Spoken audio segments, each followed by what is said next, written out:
Happy Father's Day out there to all the fathers.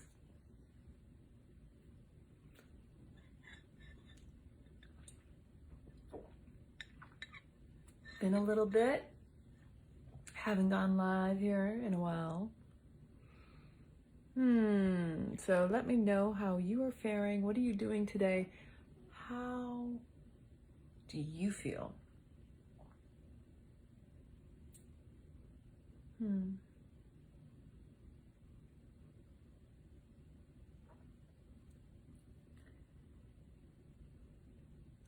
So if this is the first time you're tuning in, my name is Lana. I am here to uplift, support, inspire, and empower you through sharing my personal experiences and life hacks, what I've lived and integrated into my life, and then turning it into wisdom, because that's the alchemy of life, is that we have experiences that we recognize as lessons and blessings, sometimes without the bow, that everything we experience in life is meant for us to grow. There we go, waxing poetic again. And everything that I've experienced in my personal life has taught me to seek neutrality. That when I am triggered or charged, I'm playing and swinging on the pendulum of life, extreme happiness, extreme sadness, anger, love. All it's showing me are these extremes.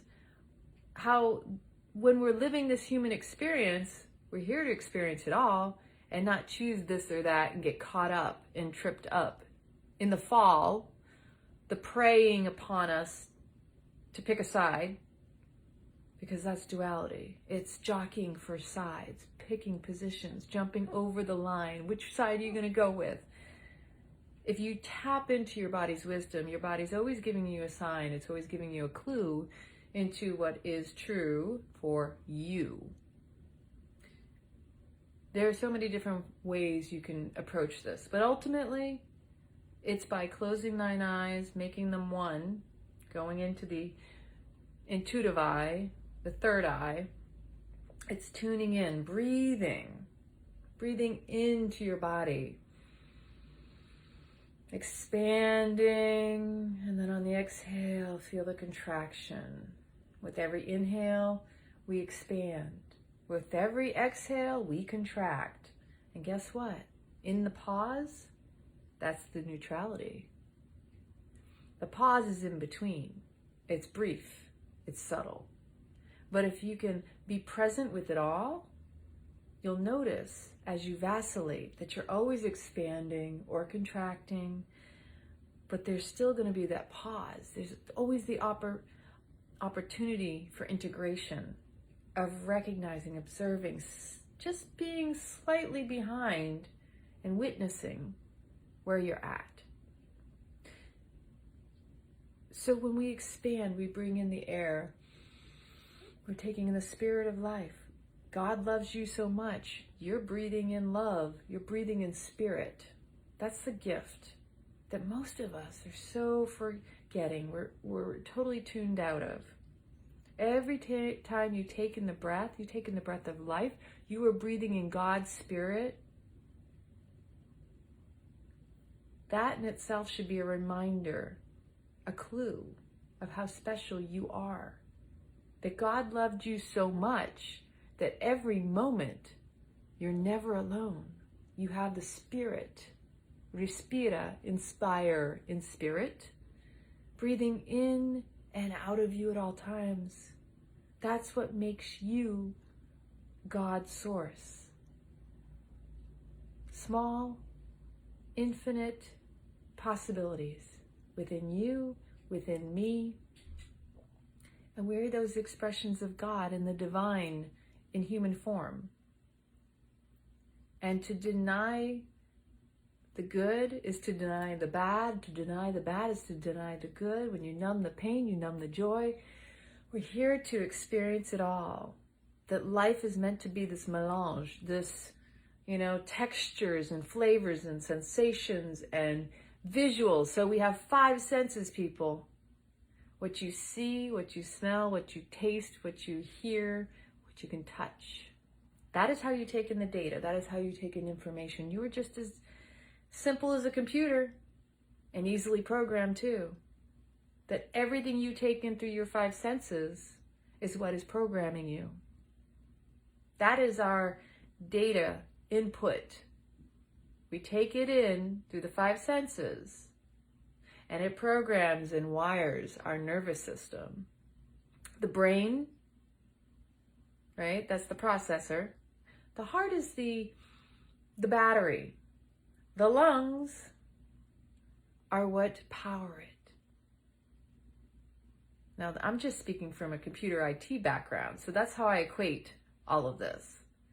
That as I've learned my own self, because I've always been in fitness, exercise, trying to, as we now call it these days, biohacking, life hacking, I've always used myself as my own test. Okay, let me try this food. Oh, I see something, it doesn't, feel right in my body. It's really easy to think that you should be able to eat whatever you want, but guess what? Your body's always telling you something if you're willing to listen. It's easy to say you want to do what you want, but again, your body's going to tell you whether or not that is good for you. The mind is all about controlling.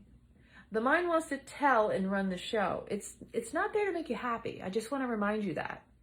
Because it's there in times of threat. It's supposed to be the lookout. It's supposed to be telling you, watch out, danger, danger. But see, it hadn't evolved to understand that the typical traumas of your past are not life and death situations in your present. And that as we developed coping skills, survival skills to get through those times in our childhood, our youth, where maybe we didn't have everything to meet our needs. We didn't have everything provided. So we had to find those skills. We had to develop ways to get our needs met. And as we became adults, we just never reevaluated whether or not we needed to continue doing those things. So we continue to carry out the patterns and the habits and sometimes the manipulation because we are continually striving to get our needs met. But this is where the shadow work comes in. This is where the collective is going through this evaluation of the fork in the road, as I like to call it. Are you going to continue going through habitual routine, or are you going to reevaluate and course correct?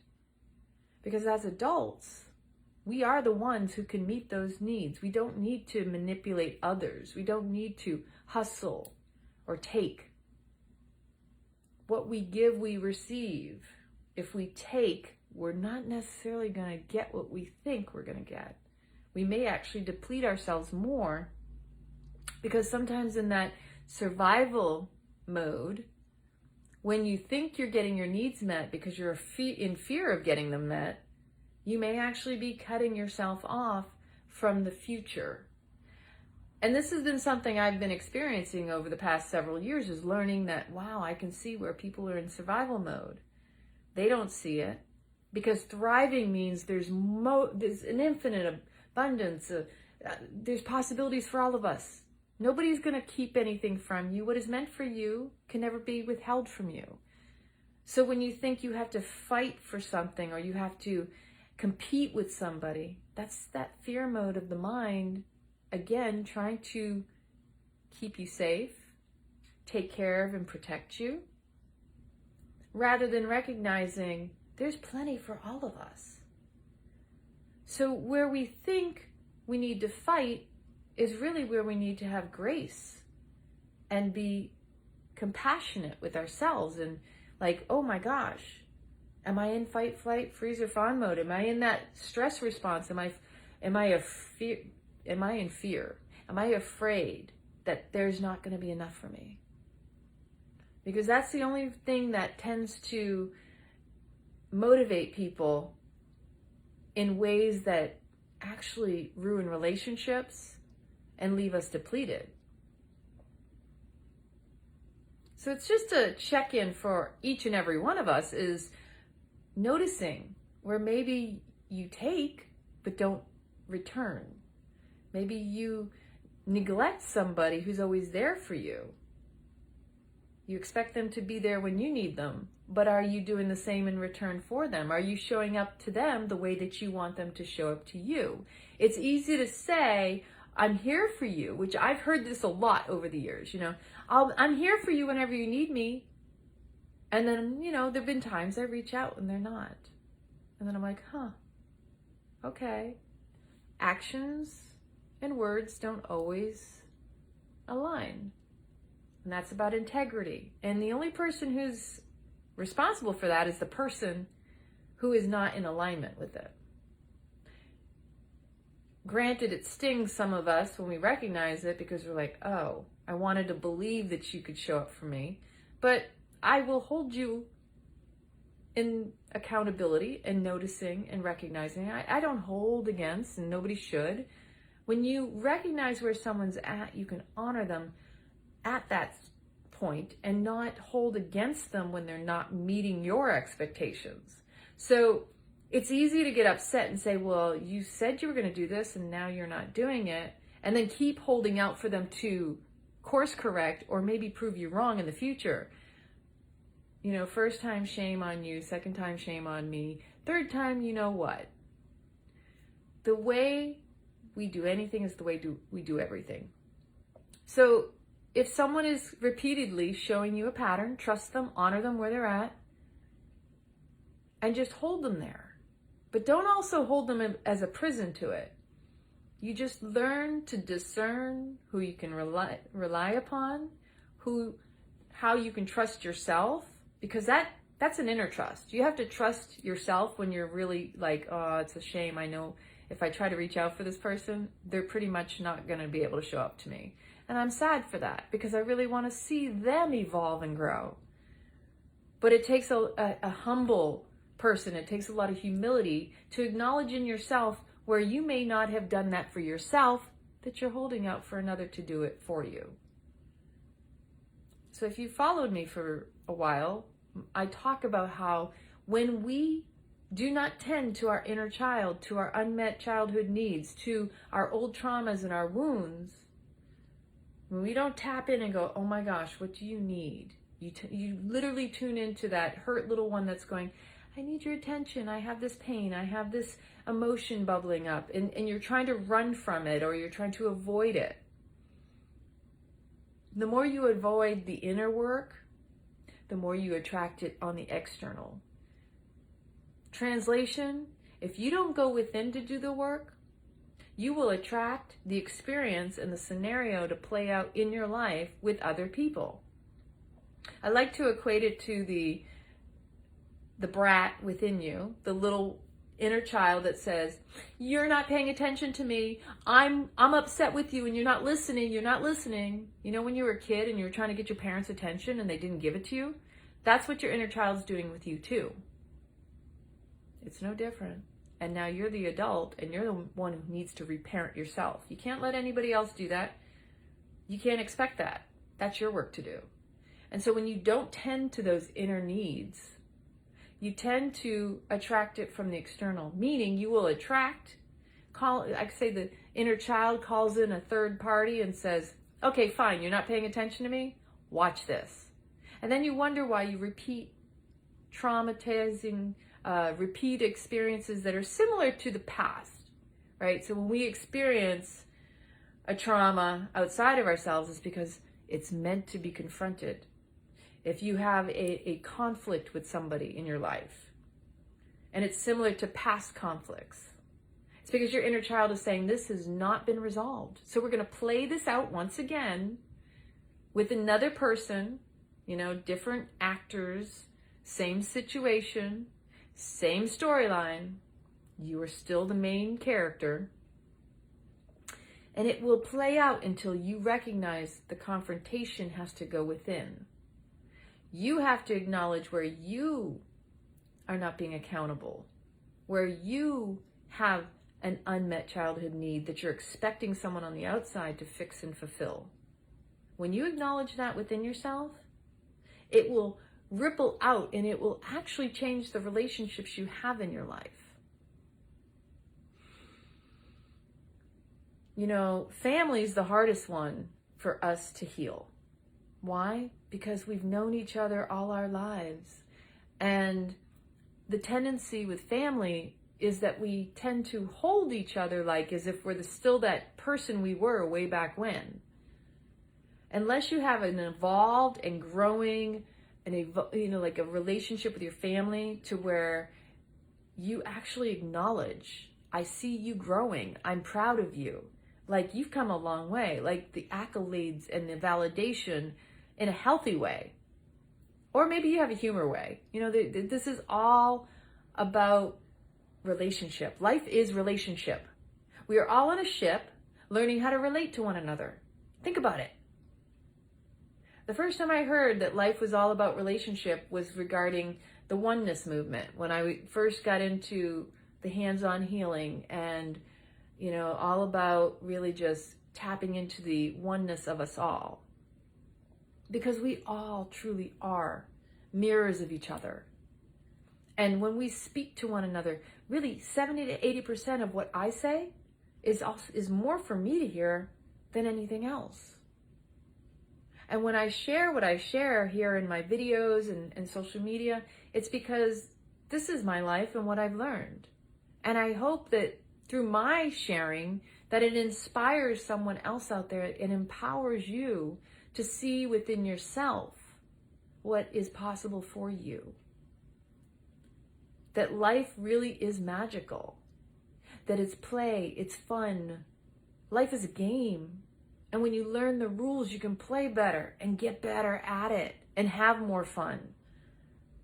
You know, who said it had to be all serious? Like, seriously? I'm letting my inner child out to play more and more. I mean, when I look back at my whole life, and when I was a little girl, you could find me with my hair up under a hat. You know, I was a little bit of a tomboy, but I was wearing a dress. I loved to be in the trees. I'm a climber. And I'd have my dad's hammer and nails, and I'd be building my treehouse. And my dad screaming, Lana, where are my tools? And he's like, and I'm like, oops. And I would build shelves and create, and I was an artist, and me and my sisters would put on plays for my parents. We had a mini farm when we moved to Maine. Like, we were really blessed when I look back at my childhood, that I wanted to do it all. I wanted to be an actress, an artist, an architect. I wanted to be a lawyer. I wanted to travel. I'm a writer. I did a little bit of everything. And I still have, even as an adult. But when I look back, the one thing that still remains is I still have that connection to my naivete. I still have that divine connection, the knowing. I didn't need man, I didn't need religion to tell me there's a higher calling, there's a higher power, and that connection is something I've always maintained for me. For a long time, I didn't speak about it because that was my intimate relationship with the divine, with God, with Source. And everybody calls it something different. And I really believe in the golden rule, do unto others as you would want done unto you. You wouldn't go around whipping everybody if you didn't want it, unless you wanted to be whipped, right? So like, that's actually not that's a bad example. Forget that, scratch that. But if you want someone to treat you well, you also have to reciprocate and put it out there. Like, what you give out is what you're going to get back. The way you do anything is the way you do everything. The way that you show up to someone, and then you have to consider, how are they showing up to you? Or maybe you don't even recognize how you're showing up to others, and it takes someone showing up to you to make you kind of check in like, oh, dang, I'm not being very loving toward myself, and that person is just basically mirroring what I'm doing within myself. And I've had to learn that for my own. You know, if you've watched some of my videos, I've talked about how I would say I was the nurturing, motherly type, and that I'm all about keeping everybody happy and maintaining the balance and making sure you're taken care of and everything else. But what I recognized over the past couple of months is that that actually goes back to an old trauma wound of myself. That it was a coping mechanism. It was a survival skill that I adopted and adapted to because I had to grow up quickly. And as a result, I became the nurturer, as I'd call it. Well, no, it was the nurturing people pleaser. It was, if I take care of everybody else, nobody will get upset, nobody will get mad. And then, of course, what that did was it meant that I neglected myself. And then I wondered why people weren't reciprocating or showing up to me the way I needed it. Or when I asked for things, funny enough, it was like, whoa, why is this so challenging? Oh, okay, I have to set a standard with myself, and I have to also acknowledge the people who are reciprocal and the ones who feel entitled to me. And you know what? That was my lesson. It's okay. You can still forgive. You can still be like, I love you, and still maintain your own self-love. Some will say boundaries. I'm not big on the word boundaries because I feel boundaries are like putting a cage around yourself. But I believe in setting a standard. When you set a standard, now you allow people to show up to that. And if they can't meet it, so be it.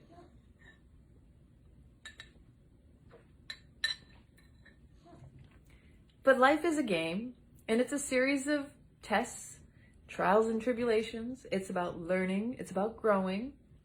It's acknowledging where you're at.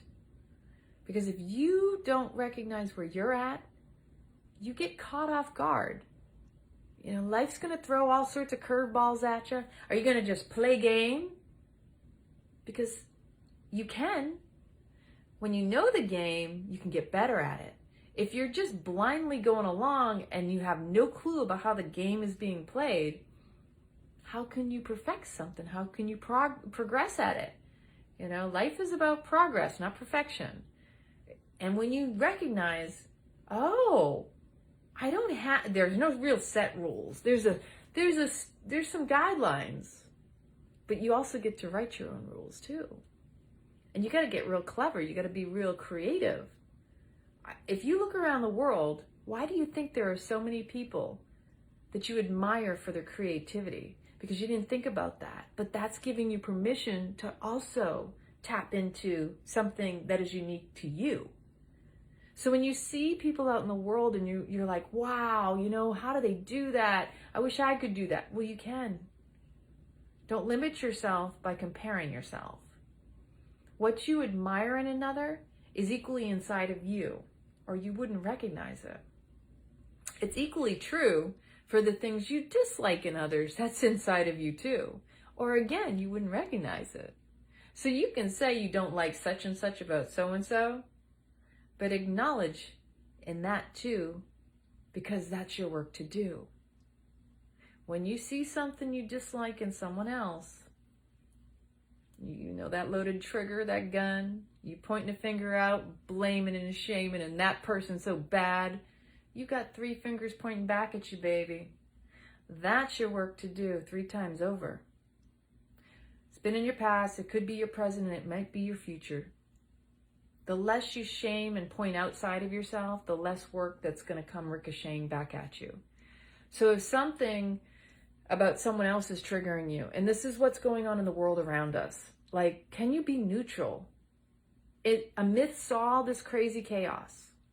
Because there's a lot of things that are being thrown out at you that are meant to trip you up and catch you off your guard. But if you know your truth, if you can acknowledge and tap into your own inner wisdom, then you don't have to get caught off guard.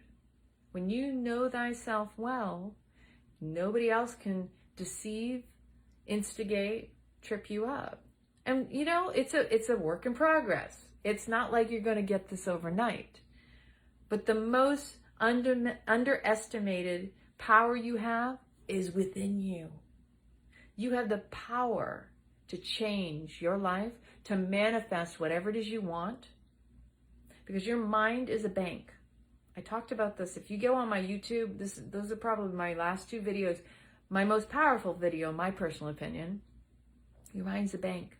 Your thoughts are the currency.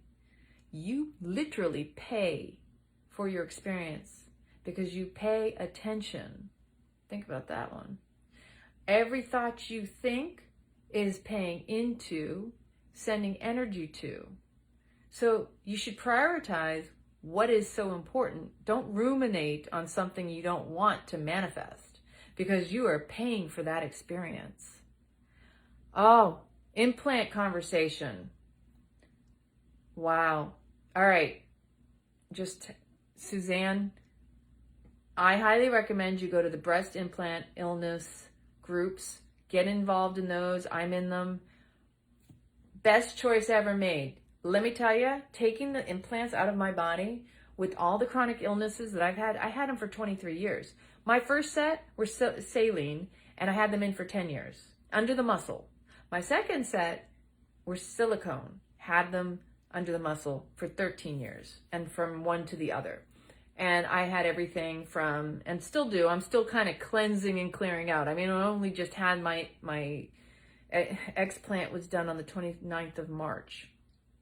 Literally feels like a weight is lifted off your chest. It's the best choice you can make for yourself, because we don't need to be putting foreign bodies into ourselves. Like that's the worst thing I ever did, but it was a lesson. It was an experience, and it has released a lot of chronic pain.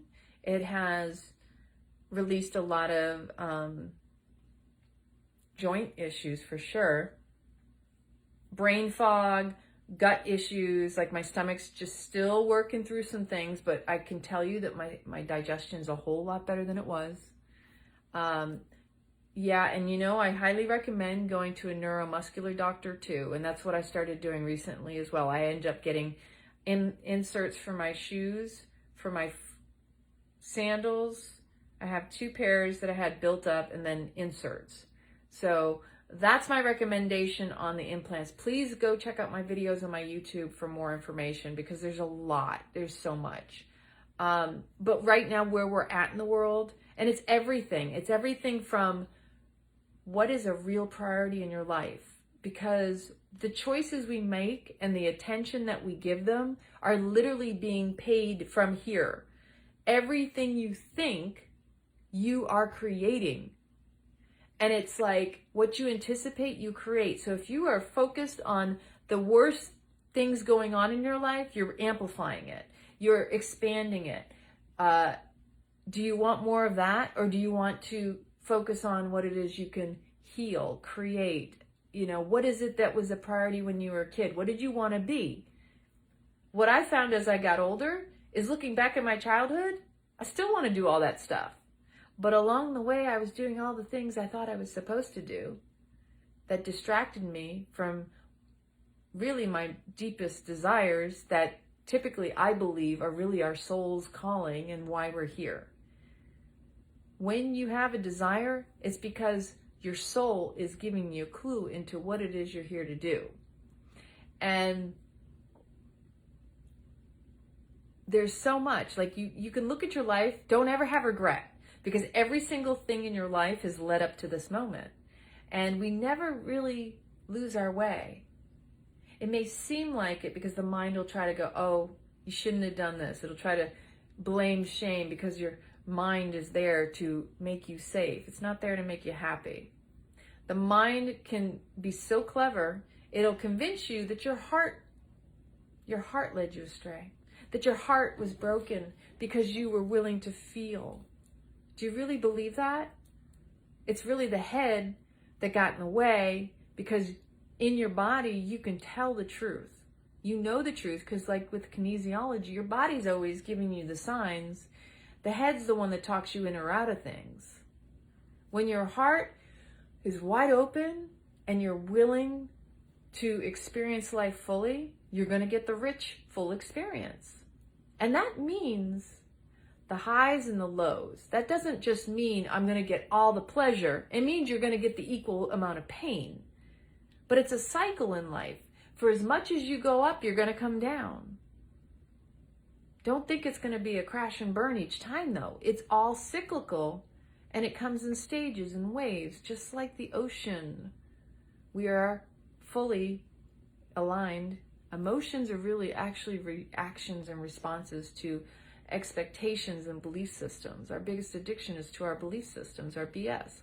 So when we think the emotion is really a body, no, an emotion is a truth indicator felt in the body to say there's a lie going on up in the mind, meaning the mind is so latched on to a belief around something that the body is like squirming around going, oh, I don't believe that shit. Come on, why are you making me feel this? Why are you making me have to pull out this truth indicator?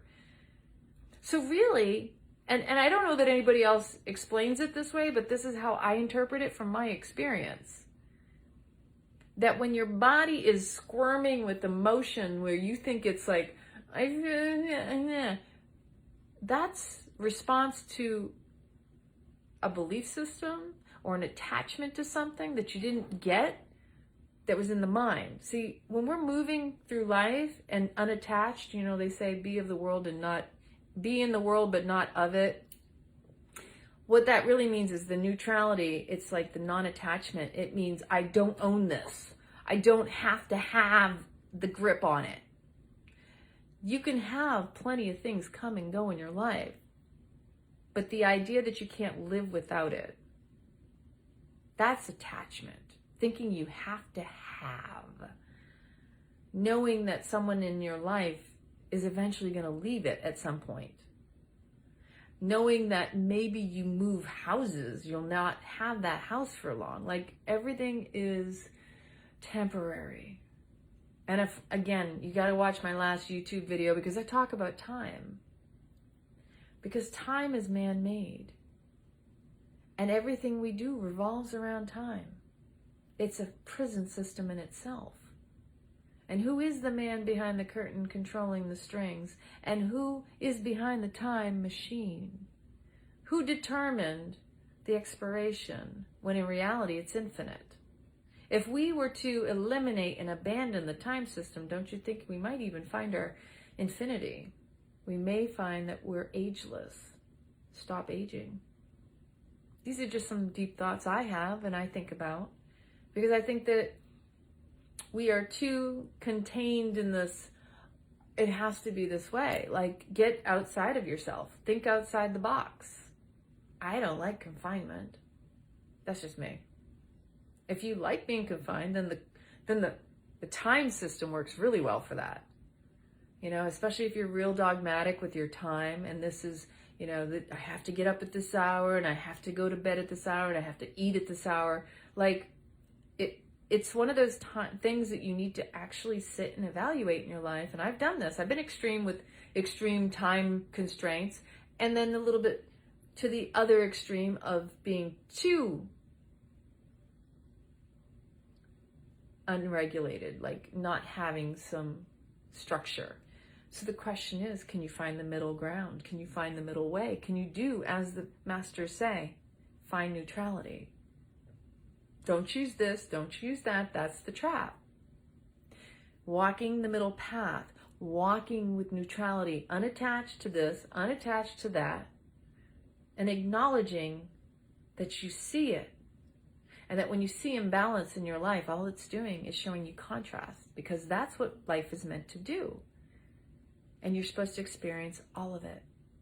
Not be in denial of one or the other, or to choose one over the other. Because when you choose one thing, you also deny something else. This was an old teaching that I pulled out of the Book of Secrets by Osho years ago when I used to do a lot more hook'ems, open up the book and read. And it's a true thing. Like, nobody wants to be rejected. So if you're choosing something, you're rejecting something. And that causes conflict in your body, and you may not even realize it. That choosing one thing over another, the conflict within you is saying, why did I have to choose? Why couldn't I just be? I think that that's part of the trap of this life right now, is most people are finding they're not happy with having or being forced to choose something. Because that in itself makes you feel like, I'm abandoning or rejecting something or someone, even maybe myself. And that's unconscious. You may not even recognize it, but that's an underlying tone. And just something to sit with and consider. Because when you feel it in your physical body, you're going to experience it.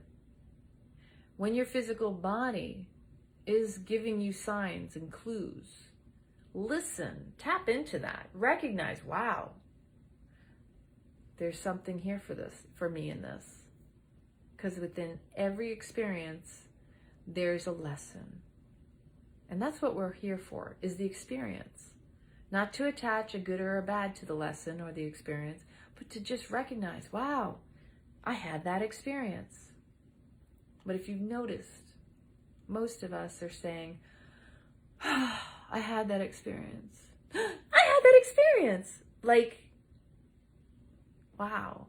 Like, that's how we kind of catch ourselves off guard. It's good to be in awareness of it. It's very important that you are, because life is about you being present and mindful in full faculties, all five senses tapped in, turned on, because when you are more heightened in your senses, you're also heightening up your intuition. And that's tapping into knowing thyself so well that when something does arise in you, you're like, oh, I know that sensation. I know what that indicates. And if something outside of you shows up to test it, then all you need to do is just be like, okay, what's my truth in this manner? What is the truth of the situation, and does it resonate with me? Because when you start to learn how to do that, anything that shows up outside of you, it's just a test, and it's an opportunity to remind you of the power within you. That's what we're here to do, is to recognize that everything we need is within us. It is not outside of us. What shows up outside of us is to test what's going on within us. Sometimes what shows up is you magnetizing and manifesting and acknowledging, whoa, that was pretty cool. Did you see how that worked? Like, I just thought that, and there it is. Served up on a silver platter just for you, baby. Same is equally true if you are focused on the negative and you're like, oh shit, I was just thinking that. Like, there you go, baby.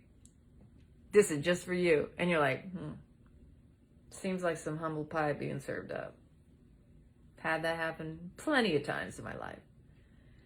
But equal or beautiful. And like I said, if you learn to play the game of life, you're not going to poo-poo on one or the other. You're going to go, oh, wow, check that out. That's pretty powerful. I'm pretty powerful. Wow. How cool is that? And once again, every time you take a deep breath in, remember God loves you so much that he breathes life into you every single moment. And when you exhale, when that breath expires, comes out, he gives it right back to you. I say he, she, God source energy. Whatever it is you identify with, you attach to. See, that's why I'm not attached, and it's hard for me to even use the words, because I'm like, I just know there's a higher calling, a higher power, and I'm a part of it.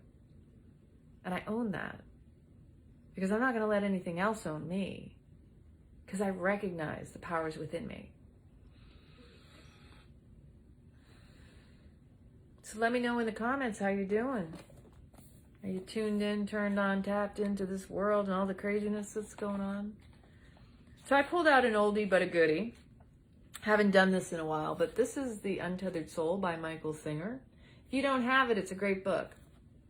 Even if you don't read it through from cover to cover, you can open it up and go, what's the message and the theme for now? And I will read, because I love to read to you. All right, chapter 4, the lucid self. Actually, what I initially pulled open was Who Are You? And then I moved over to this. So, there is a type of dream called a lucid dream, in which you know that you're dreaming. If you fly in the dream, you know that you're flying. You think, hey, look, I'm dreaming that I'm flying. I've done that. Have you done that? I'm going to fly over there. Oh, And you're actually conscious enough to know that you are flying in the dream and that you are dreaming the dream. That's very different from regular dreams in which you are fully immersed in the dream. This distinction is exactly the difference between being aware that you are aware in your daily life and not being aware that you are aware. When you are an aware being, you no longer become completely immersed in the events around you. Instead, you remain inwardly aware that you are the one who is experiencing both the events and the corresponding thoughts and emotions. When a thought is created in this state of awareness, instead of getting lost in it, you remain aware that you are the one who is thinking the thought. You are lucid. And that's what I was just explaining, right? Being in the world, but not of it. Being lucid, being in awareness and observing, recognizing that you are participating and choosing, because the real superpower is recognizing every choice you make, you're choosing. Every experience you're experiencing, you're choosing to experience. Every emotion you're even feeling, you're choosing to experience that emotion, to have that sensation. Everything's a choice. It's just whether it's a conscious one or an unconscious one. Breathe that in. How conscious are you of the breath? How conscious are you of each choice you make? Can you be present in the gift of the now? So this raises some very interesting questions. If you are the indwelling being who is experiencing all this, then why do these different levels of perception exist? When you are seated in the awareness of self, you are lucid. Where are you when you are not seated deeply enough inside the self to be conscious, to be the conscious experiencer of all you are experiencing? Think about that, because so many people are walking around kind of like a zombie, blindly thinking or acting like this is happening to me, as opposed to recognizing that this is happening from me, for me. Everything from within, not without. If you go without, you're depleting the within. You're robbing yourself of the experience, and you're also disempowering yourself every time you blame outside of you. When you claim your power, you're no longer the victim. You don't put it outside of yourself. You don't blame others or situations. You recognize that the answer is within you, that you're the one who gets to choose where your energy flows, where attention goes. Again, the bank is the mind. To begin with, consciousness has the ability to do what is called focus. That's what meditation's all about. Meditation is single-minded focus. It is part of the nature of consciousness. The essence of consciousness is awareness, and awareness has the ability to become more aware of one thing and less aware of something else. In other words, it has the ability to focus itself on certain objects. The teacher says, concentrate on what I'm saying. What does that mean? It means focus your consciousness on one place. Teachers figure you know how to do that. Who taught you how to do that? What class in high school taught you how to take your consciousness and move it somewhere in order to focus on something? Nobody taught you this. It was intuitive and it was natural. You've always known how to do it. So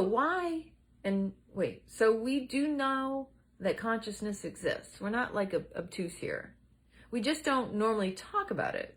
You probably went through grade school, high school, and college without anyone discussing the nature of consciousness. But fortunately, the nature of consciousness has been studied very closely in deep teachings such as yoga. In fact, the ancient teachings of yoga are all about consciousness. You really don't need science for this shit, people. Use yourself as an experiment. It's not going to be anything horrible. You'll learn something. The best way to learn about consciousness is through your own direct experience. For example, you know very well that your consciousness can be aware of a wide field of objects, or it can be so focused on one object that you are unaware of anything else. This is what happens when you get lost in thought. It happens all the time. You just start thinking about something else. Outside objects or mental thoughts can catch your attention at any time, but it's still the same awareness. Whether it's focused on the outside or on your thoughts. Outside objects or mental thoughts can catch your attention at any time, but it's still the same awareness, whether it's focused on the outside or on your thoughts. And your mind can't discern the difference between a visualization and a thought and something outside of itself, an experience witnessed outside. That's why when I teach yoga, I always say, even if you can't do the perfect posture, visualize yourself doing the perfect posture and do the best you can physically. Because one of the things about being in a class environment is there's always that group energy that carries one another. And that what you visualize, your body will respond to it as if you're doing it the way you visualize it. So you may not be able to do a perfect posture, but you can still visualize yourself and your body will still reap the benefits in the same way. The key is that consciousness has the ability to concentrate on different things. The subject, the consciousness, has the ability to selectively focus awareness on specific objects. If you step back, you will clearly see that objects are constantly passing before you at all three levels: mental, emotional, and physical. When you're not centered, your consciousness invariably gets attracted towards one or more of those objects and focuses on them. If it concentrates enough, your sense of awareness loses itself in the object.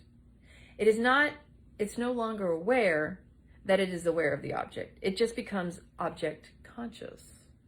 Have you ever noticed that when you're deeply absorbed in watching TV, you have no awareness of where you're sitting or what else is going on in the room? The TV analogy is perfect for examining how our center of consciousness shifts from awareness of self to being lost in objects we're focused upon.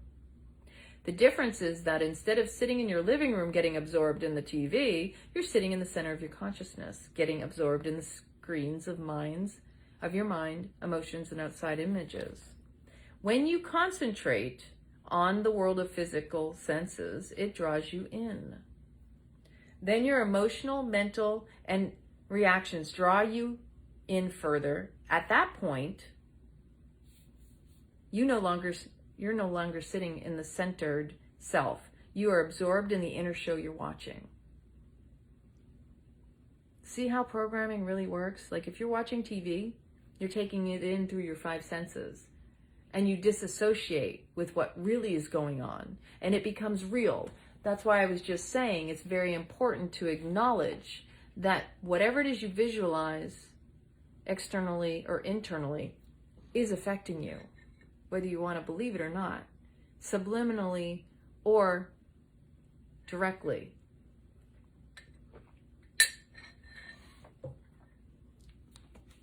Let's look at your inner show. You have an underlying pattern of thoughts that go around you all the time. This pattern of thoughts stays pretty much the same. You are as familiar and comfortable with your normal thought patterns as you are with the living space of your home. You also have emotions that are not your norm, that are your norm. A certain amount of fear, a certain amount of love, and a certain amount of insecurity. You know that if certain things happen, one or more of these emotions will flare up and dominate your awareness. Then eventually they will settle back down to the norm. You know this so well that you are very busy inside making sure nothing happens to create these disturbances. See, that's the mind protecting you. That's it's there to make you safe. It's not there to make you happy. You know this so well that you're very busy inside making sure that nothing happens to create the disturbances. In fact, you are so preoccupied with controlling your world of thoughts, emotions, and physical sensations that you don't even know you're in there. That is the normal state for most people. Like when you're tapped out, you don't even acknowledge that you're doing this. When you are in this lost state, you get so totally absorbed in the objects of thoughts, feelings, and the sensations that you forget the subject. Right now, you're sitting inside the center of consciousness watching your personal TV show. But there are so many interesting objects of distracting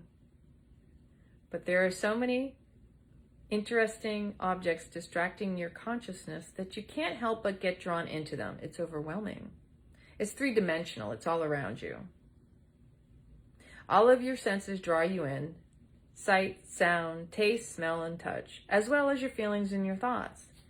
But you are really sitting quietly inside, looking out at all these objects.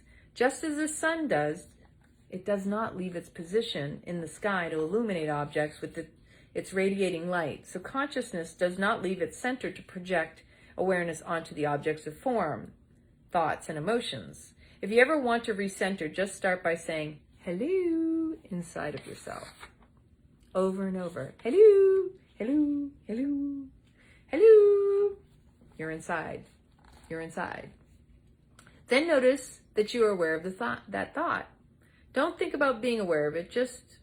That's just another thought.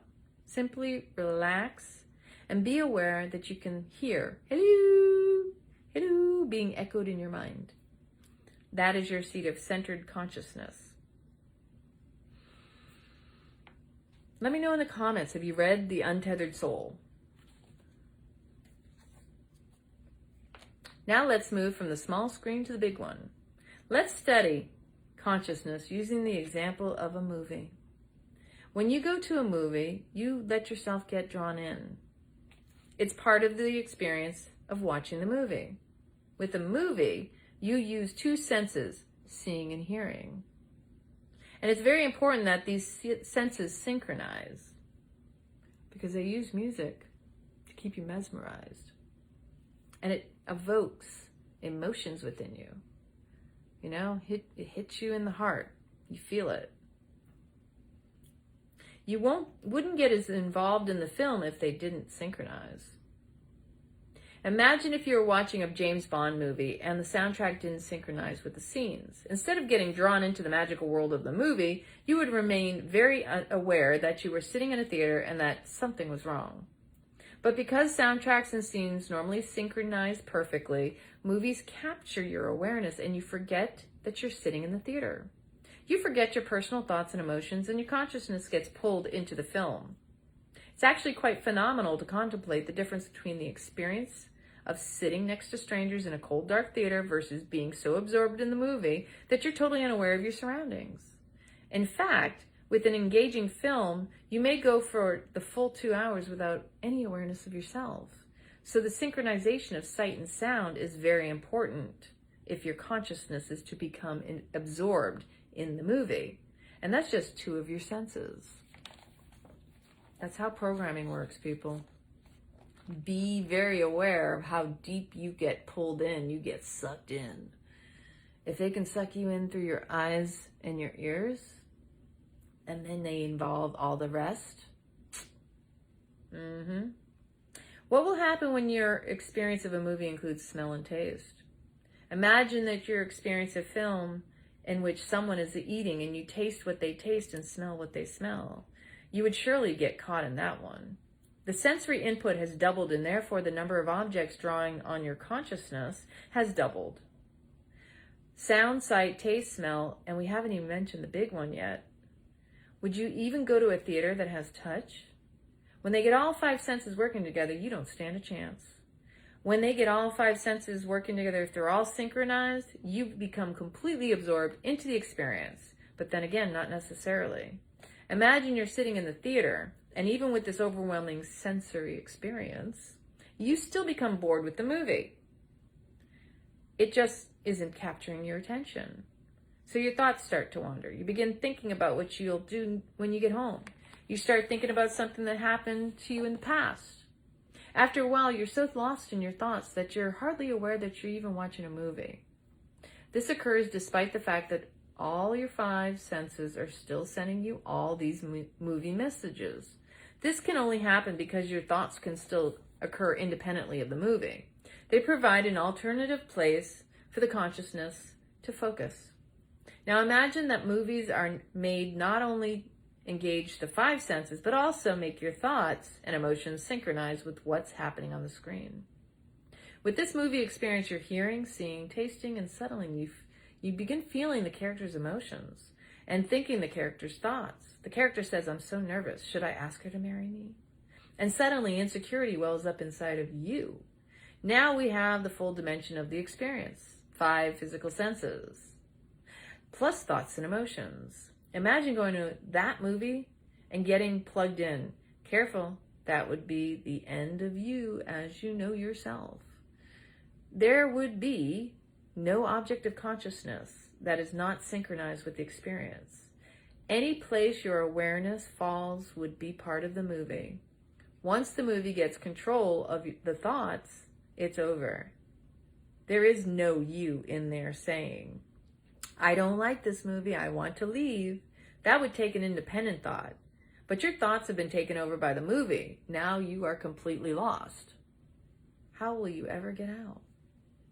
Ever stop to think that maybe that's happening in life right now?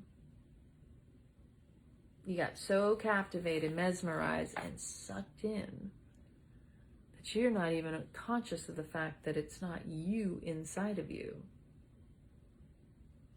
Just some thoughts, just something to consider. The lost soul is the consciousness that has dropped into the place where one human's thoughts, emotions, and sensory perceptions of sight, sound, taste, touch, and smell are all synchronized. All these messages come back to one spot. Then the consciousness, which is capable of being aware of anything, makes the mistake of focusing on that one spot too closely. When the consciousness gets sucked in, it no longer knows itself as itself. It knows itself as the objects it is experiencing. In other words, you perceive yourself as these objects. You think you are the sum of your learned experiences. That is what you would think when you go to one of these advanced movies. At such a movie, you would first get to select which character you want to be. Let's say you decide, "I'll be James Bond." Okay, but once you push the button, that's it. The button had better be on a timer. You, as you currently know yourself, are no longer there. Since all of your thoughts are now James Bond's thoughts, your entire existing self-concept is gone. Remember, your self-concept is just a collection of thoughts about yourself. Likewise, your emotions are Bond's, and you are watching the movie through his visual and auditory perspective. The only aspect of your being that remains the same is the consciousness that is aware of these objects. It is the same center of awareness that was aware of your old set of thoughts, emotions, and sensory input. Now someone turns off the movie.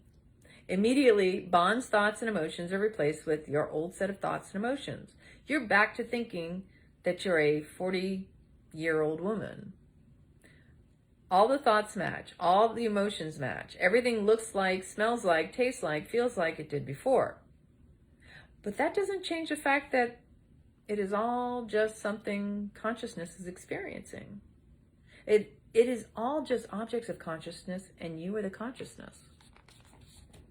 Just things to contemplate. Like, seriously, can you imagine turning it on, off? You're still influenced in some way, shape, or form. What differentiates a conscious-centered being from a person who is not so conscious is simply the focus of their awareness. It's not a difference in the consciousness itself. All consciousness is the same, just as all light from the sun is the same. All awareness is the same. So, consciousness is neither pure nor impure. It has no qualities. It's just there, aware that it's aware. The difference is that when your consciousness is not centered within, it becomes totally focused on the objects of consciousness. Like, right? When you are a centered being, however, your consciousness is always aware of being conscious. Your awareness of being is independent of the inner and outer objects you happen to be aware of. If you really want to understand this difference, you must begin by realizing that consciousness can focus on anything. That being the case, what if consciousness were to focus on itself? When that happens, instead of being aware of your thoughts, you're aware that you're aware of your thoughts. You become the witness to your thoughts. You're not just the thinker, but the observer of the thinking. You have turned the light of consciousness back onto itself. You're always contemplating something, but this time you're contemplating the source of consciousness. This is true meditation. True meditation is beyond the act of simple one-pointed concentration. For the deepest meditation, you must not only have the ability to focus your consciousness completely on one object, you must also have the ability to make awareness itself be that object. In the highest state, the focus of consciousness is turned back to the self. When you contemplate the nature of self, you are meditating. That is why meditation is the highest state. It is the return to the root of your being, the simple awareness of being aware. Once you become conscious of the consciousness itself, you attain a totally different state. You are now aware of who you are. You have become an awakened being. It's really just that the most natural thing in the world. It is as pure as you can be. Here I am, here I always was. It's like you have been on the couch watching TV, but you were so totally immersed in the show that you forgot where you were. Someone shook you, and now you're back to the awareness that you're sitting on the couch watching TV. Nothing's changed. You simply stop projecting your sense of self onto that particular object of consciousness. You woke up. That's spirituality. That is the nature of self. That is who you are. As you pull back into the consciousness, this world ceases to be a problem. It's just something you're watching. It keeps changing, but there is no sense of that being a problem. The more you are willing to just let the world be something you're aware of, the more it will let you be who you are, the awareness. The self, the Atma, the soul. This is going back to what I was talking about earlier about neutrality.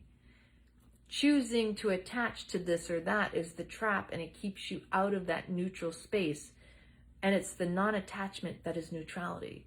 It's the awareness, but it's not the attachment. You realize that you're not who you thought you were. You're not even a human being. You just happen to be watching one. You will begin to have deep experiences within your own center of consciousness. These will be deep, intuitive experiences of the true nature of self. You will find that you are tremendously expansive. When you start to explore consciousness instead of form, you realize that your consciousness only appears to be small, limited, because you are focusing on small and limited objects. Want to expand? Broaden your horizons. Broaden your focus. That's exactly what happens when you're focusing solely on the TV. There's nothing else in your world. If you pull back, however, you can see the whole room, including the TV. Likewise, instead of just focusing so intently on this one human being's thoughts, emotions, and sensory world, you can pull back and see everything. You can move from the finite to the infinite. Isn't this what we've been trying to tell us? What the Buddha, Christ, the great saints and sages of all time and all religions, that's what they've been trying to tell us all along. One of the great saints, Ramana Maharshi, used to ask, who am I? We see now that this is a very deep question. Ask it ceaselessly, constantly. Ask it and you will notice that you are the answer. There is no intellectual answer. You are the answer. Be the answer and question will change. Be the answer and everything will change. So that's tonight's reading. Thought I'd share. I think that's pretty powerful. Are you in awareness of what's within you, all around you? Can you just observe it rather than choose to label and limit it? Because when you're in true high state of meditation, of consciousness, you're going to recognize it's just an observation and you're right there. So much love to all of you. Thank you for tuning in. I'm going to go to bed now. Lots of love. Sweet dreams. I hope you have an amazing start to your week.